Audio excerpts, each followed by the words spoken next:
जय यीशु की। मैं आशा करता हूं कि आप सब ठीक हैं और सुबह की बेला में हम सब प्रभु को धन्यवाद देने के लिए और उसकी आराधना करने के लिए, उसकी महिमा गाने के लिए हम सब एकत्र हुए हैं। Hallelujah, hallelujah. बाइबल में लिखा है, क्या ही धन्य है वे मनुष्य जो रात दिन अपने परमेश्वर को धन्यवाद का बलिदान अर्पित करता है।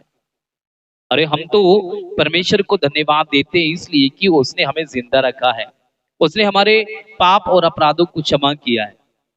इसलिए हम बड़े भक्ति और विश्वास के साथ आज की इस प्रार्थना में हम सब शामिल हो जाए, अपने तन मन हृदय की गहराइयों से सब कुछ को प्रभु को समर्पित करते हुए इस समय हम प्रार्थना करें। पिता, पुत्र और पवित्र आत्मा के नाम पर आमीन। हालेलुया। अगर पवित्र शास्त्र बाइबल में हम पढ़ेंगे तो धन्यवाद के वचन है इफिसियों के नाम संत पौलुस के पत्र अध्याय 5 और वचन 20 में अगर हम देखें तो वहां साफ साफ लिखा हुआ है कि हमारे प्रभु ईसा मसीह के नाम पर सब समय सब कुछ के लिए पिता परमेश्वर को धन्यवाद देते रहना चाहिए। हालेलुया। हमारे प्रभु ईसा मसीह के नाम पर सब समय हर कुछ के लिए, हर चीज के लिए हमें पिता ईश्वर को धन्यवाद देता रहना चाहिए। उस परमेश्वर को मुझे और आपको धन्यवाद देने की जरूरत है। मेरे भाई, मेरी बहन, कितने लोग होंगे कि इस सुबह उठ तो रहे हैं, वो उठ तो रहे होंगे लेकिन परमेश्वर को धन्यवाद नहीं देते हैं। वो मोबाइल में व्यस्त हैं, वो टीवी में व्यस्त हैं, या फिर अन्य कामों के लिए चले गए होंगे। हम 6 बजे उठ रहे हैं लेकिन परमेश्वर को धन्यवाद दे रहे हैं। लेकिन बाइबल में लिखा है कि तुम तड़के सवेरे उठो, अपने परमेश्वर को धन्यवाद दो, सारे हृदय से, सारी आत्मा से, सारी सच्चाई से अपने परमेश्वर को धन्यवाद दो।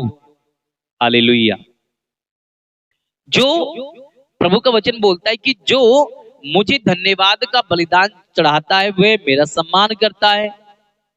बाइबल में लिखी हुई बात है। स्तोत्र ग्रंथ अध्याय 50 और वचन 23 में अगर देखेंगे, भजन संहिता 50 और वचन 23 में अगर आप पढ़ें तो वहां साफ साफ लिखा है कि जो मुझे धन्यवाद का बलिदान करता है, जो मुझे धन्यवाद देता है, जो मुझे आराधना करता है, वो मानो वो मेरा सम्मान करता है। और जो सदाचारी है मैं उसे ईश्वर के मुक्ति के विधान के दर्शन कराऊं। प्रभु स्वयं बोलता है कि जो मेरा आदर सम्मान करता है वो ही केवल मुझे धन्यवाद देने आता है। बल्कि हम सबों को देना चाहिए लेकिन हम लोग नहीं आते उसके पास। इसलिए मेरे भाई, मेरी बहन, सत्य को जाने। सत्य ये है कि आप जिंदा हैं। सत्य ये है कि आप सब खुश हैं, भले ही दुख में हैं, कोई परेशानी नहीं है, कि आप जिंदा तो है ना। अब बोलेंगे कुत्ते बिल्ली भी जिंदा रहते हैं, सही बात है, लेकिन उनको बुद्धि नहीं दिया परमेश्वर ने, वो आत्मा नहीं दिया ईश्वर ने जो आपको दिया है। वो बुद्धि समझदारी उनको नहीं दी जो आपको दी है। अरे आप तो अपने परमेश्वर को धन्यवाद दे सकते, वो नहीं दे सकते। आप तो अपने हाथों को उठाकर प्रभु को धन्यवाद दे सकते, लेकिन आप तो इस समय काम में व्यस्त हैं या खर्राटे मार रहे हैं। हालेलुया। यीशु की स्तुति हो और यीशु को धन्यवाद। अगर आपका सब कुछ भी बर्बाद हो जाता है ना, फिर भी आप धन्यवाद दो उसको, तब आप चमत्कार देखेंगे। राजा दाऊद के बारे में पढ़ते हैं ना कि वो सब कुछ बर्बाद हो गया, अय्यूब का भी सब कुछ बर्बाद हो गया, लेकिन उन्होंने परमेश्वर का बुरा नहीं कहा, उन्होंने धन्यवाद देना नहीं छोड़ा और धन्यवाद दे रहे, परमेश्वर तूने दिया, तूने ले लिया। क्या मैं और आप उस परमेश्वर को धन्यवाद नहीं दे सकते? क्या मैं और आप उसकी आराधना नहीं कर सकते? क्या मैं और आप अपने परमेश्वर को अपने सारे दिल, सारी आत्मा, सारी सच्चाई से प्यार नहीं कर सकते? कर सकते हैं, लेकिन हम करना नहीं चाहते क्योंकि हम आलसी हो गए। एक दूसरे पर तोहमतें हम जरूर लगा सकते, लेकिन परमेश्वर को हम धन्यवाद देना जो है भूल जाते हैं। बाइबल में लिखा है कि अगर हम दुख में हो, परेशानी में, तो आनंद के गीत गाएं, और अगर सब कुछ भी बर्बाद आपका हो गया है तो भी परमेश्वर को धन्यवाद दो, आप चमत्कार देखोगे। आज का मेरा टॉपिक वही है। अगर आप अपने जीवन में चमत्कार देखना चाहते हैं तो परमेश्वर को धन्यवाद दो। आपके हाथ में दर्द है तो बोलो प्रभु तेरा धन्यवाद कि तूने मुझे इस बीमारी के लिए चुन लिया है। आपके शरीर में कहीं भी दुख है ना, परेशानी, तो आप बोलो प्रभु यीशु मसीह को कि प्रभु यीशु मसीह तेरा धन्यवाद कि तूने मुझे इस बीमारी की योग्य समझा। ये बीमारी तेरी महिमा के लिए है। और जब ये आप ऐसी प्रार्थना करोगे तो ये बीमारी आपके जीवन से जाएगी। अगर थेसलोनिकियों के नाम अध्याय पहले पत्र अध्याय 5 वचन 16-18 में पढ़ेंगे तो वहां पर साफ साफ लिखा है कि आप लोग हर समय खुश रहें, प्रसन्न रहा करें, निरंतर प्रार्थना करते रहे और सब बातों में ईश्वर को धन्यवाद दें।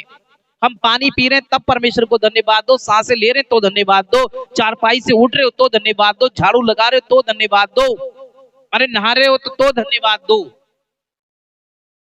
किसी भी काम को भी कर रहे, काम कोई छोटा नहीं होता है, काम कोई छोटा या बड़ा नहीं होता। अब जिस काम को शुरू कर रहे हो ना, आप परमेश्वर को धन्यवाद दो, आपके जीवन में चमत्कार होगा। यस, आप काम करने से पहले प्रभु से ये बोलो प्रभु ये काम में तुझ में सफल होने के लिए प्रार्थना करता हूं, तू सफल करेगा इस काम को, तो परमेश्वर करेगा। अगर आप बोलेंगे परमेश्वर तू ही से सफल करेगा तो परमेश्वर आपके सारे कामों को सफल करेगा मेरे भाई मेरी बहन। और आप रोते रहेंगे, कुछ नहीं हो पाए। आप रोते रहेंगे, चिल्लाते रहेंगे तो कुछ नहीं होगा। इसलिए सारे दिल से, सारे मन से, सारे तन से अपने प्रभु परमेश्वर को धन्यवाद दो, उसकी महिमा करो, सारे बंधन टूट जाएंगे, जितने बीमार है वो चंगे हो जाएंगे। इन वचनों पर आपको विश्वास है तो अब प्रार्थना करो। ओके, इस सुबह सवेरे हम प्रार्थना करें।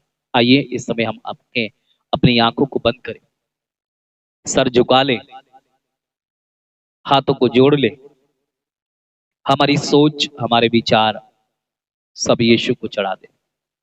हो सकता है कि हम बीमार हैं, हो सकता है कि हम परेशान हैं, हो सकता है कि हमारे काम नहीं बन पा रहे, हो सकता है कि हमारे घरों में लड़ाई झगड़े, हमारे माँ बाप लड़ाई करते, हमारे भाई बहन लड़ाई करते, हमारी पत्नी हमारे पति लड़ाई करते हैं, हो सकता है कि हमारे बच्चे बर्बादी की ओर जा रहे। लेकिन प्रभु से बोले प्रभु ये तूने मुझे दिए, ये पत्नी तूने दी, ये पति तूने दिया, ये बच्चे तूने दिए, ये घर तूने मुझे दिया, ये शरीर तेरी देन है प्रभु, ये शरीर तेरा मंदिर है और इसमें तू निवास करता है। यीशु मसीह मुझ पर दया कर। आज प्रभु मैं अपने पापों पर रोता हूँ, मैं अपने सारे पापों से बैर और घृणा करता हूँ। प्रभु यीशु मसीह तू मेरे सारे पाप और अपराधों को क्षमा कर दा। तूने कहा कि तुम्हारे पाप सिंदूर की तरह लाल क्यों ना हो गए हो। प्रभु मेरे पाप लाल हैं, मैं घबराता हूँ, मैं चिंता करता हूँ प्रभु, मैं अपने पापों पर रोता हूँ। मुझे पछताव करने की शक्ति सामर्थ्य दे। इन उपवासों में, इन उपवास के दिनों में प्रभु लोग लड़ाई झगड़े करते हैं, करारे मुक्के मारते हैं, गाली गलौज करते हैं, उन सारी चीजों से मुझे बचा, मेरे परिवार को बचा, मेरी पत्नी को, मेरे बच्चों को बचा और मेरे भाई मेरी बहनों को बचा, सबको बचा प्रभु। आज का दिन प्रभु मैं आपको समर्पित करता हूँ। आज के दिन में हमारे जीवन में अद्भुत काम हो, हमारे जीवन में चमत्कार हो, हमारे जीवन में गवाहियां बने, हमारे जीवन में अद्भुत काम हो जाए, जो काम नहीं बन पाए थे प्रभु बन जाए। हमारे घर के चारों ओर तेरे सगदूत रहे प्रभु। हम जहां कहीं भी जाते हैं, मार्ग में जाते हैं, हमारी रक्षा करना। जो बच्चे एग्जाम के लिए ले जाते हैं उनकी रक्षा करना, ज्ञान बुद्धि और विवेक देना। जो भाई काम के लिए जाते हैं, जो बहनें काम के लिए जाती है, मार्ग में रक्षा कर, दुख बीमारियों से बचा। आज का पूरा दिन प्रभु मैं आपको समर्पित करता हूँ और प्रार्थना करता हूँ, उद्धार करता हमारे यीशु मसीह के सामर्थ्य नाम के द्वारा। आमीन, आमीन, आमीन और आमीन। चैनल पर अगर पहली बार आए हैं तो सब्सक्राइब जरूर कीजिएगा और हर बार आते रहते हैं मुझे मालूम है, तो लाइक जरूर कीजिएगा। और अगर किसी को बता सकते हैं कि इस चैनल पे प्रार्थनाएं होती है, आप आशीषित होते हैं, तो जरूर दूसरों को जरूर बताइएगा। ओके, तब तक आप खुश रहें, आबाद रहें। जय यीशु की गुड मॉर्निंग, परमेश्वर आपके साथ हो।